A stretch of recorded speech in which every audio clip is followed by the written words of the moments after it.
Hello po, magandang araw po sa inyo. Ito na naman si Daddy ni Tito D. At magpaabot na naman ng mga ibang mga impormasyon. Tungkol po ito sa mga tinatanim ko ng mga halaman ng gulay. Yun. May mga tanim din akong gulay doon sa lugar na aking pinagtrabahuan.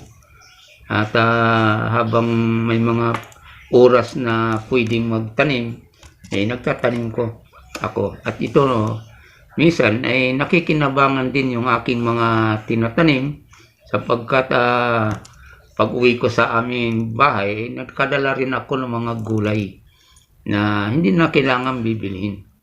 At ito, mga kabady na gusto ko ipakita sa inyo, yung mga sari-saring halaman, gulay na itinatanim ko doon.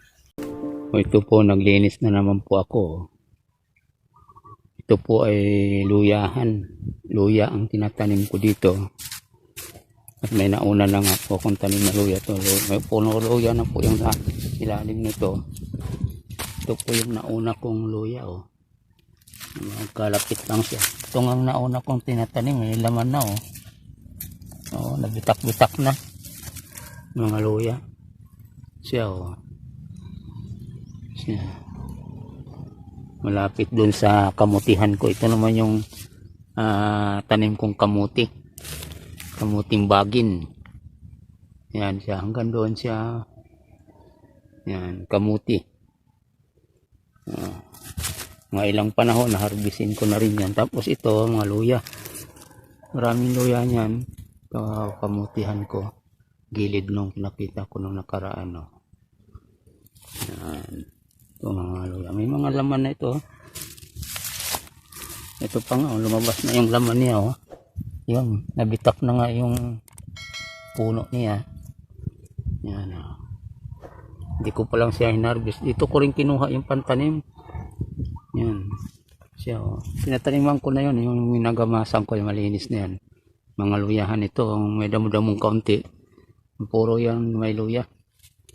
Tapos kalapit nga yung bukod yung pinakita kong upo nung minsan. Puno ng upo. Meron pa rin dito sa kabilang side. Saka yun.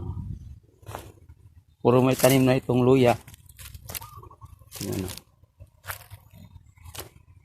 May laman na nga yung iba kong luya dito. Yan.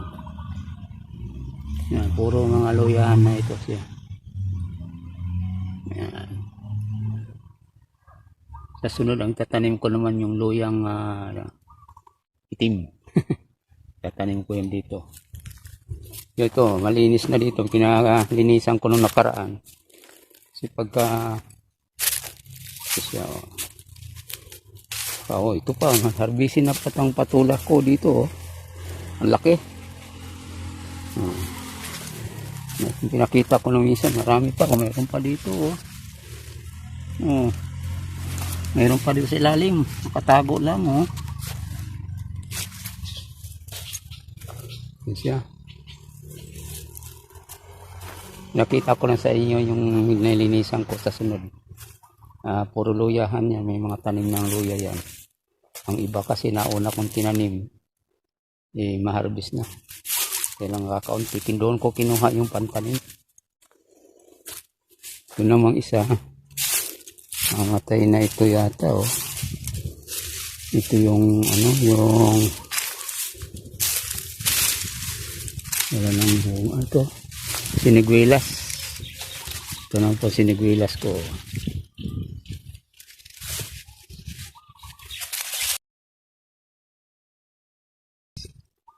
Yan. Marami pong bunga ito nung nakaraan. Kinukuha ko na yung iba.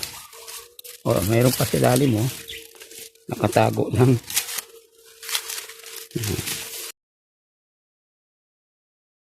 Tagal na ito. Marami na rin kung nakuha dito. Mayroon pa. Ito. Ito. Nakatago.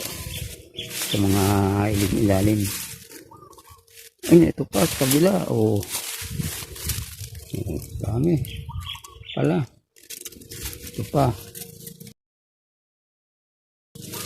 ito, paramihin ko dito. Kasi marami na rin ako nakukuha dito. Kaya magtanim tayo ng mga gulay pagkat dumating man ang panahon na pahirap ng pahirap. Pataas ng pataas yung mga presyo ng gulay. Di magtanim tayo para makatulong din sa atin. Yung ginagamit ko minsan dito, baka isang oras. Mabait naman yung amo ko.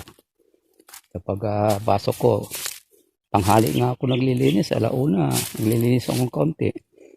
Mga isang oras ko naglilinis sa pagtatanim-tanim. Punta naman ako sa trabaho ko.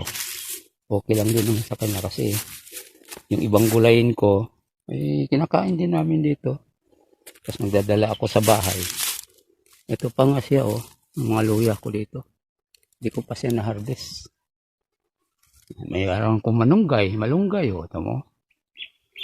Dito.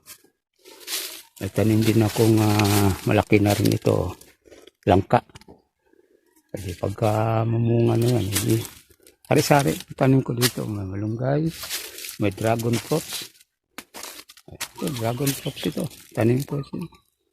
Nung nakaraan, dami nang nabunga niyan.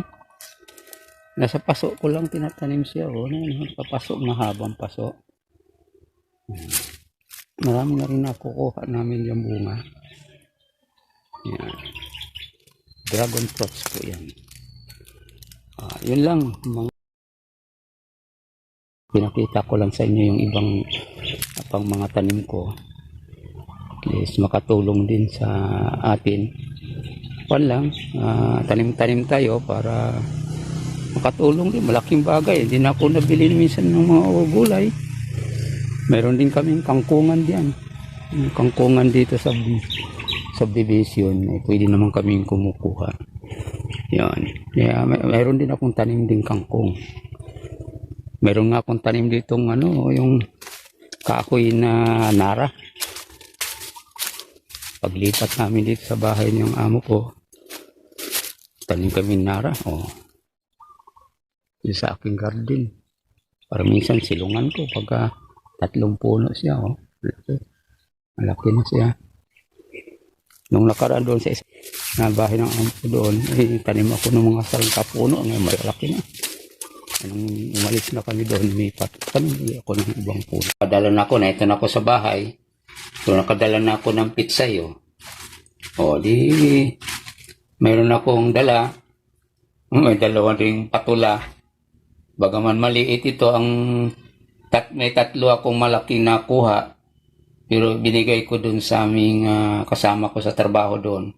Yung malaki. Dala ko na lang itong maliit. Sayang naman. Saka may isa kaming klaseng pitsay. Violet. Ito yung pitsay na violet. Ibang kulay niya. Kaya 2 klase yung pitsay ko doon. Pitsay violet at pitsay na totoong kulay. Yan. Nakadala na ako sa bahay. Ito na ako sa bahay. May dala na akong mga panggulayin. Pag pamasok ako, may dala akong gulay. Kaya nakakatipid kami.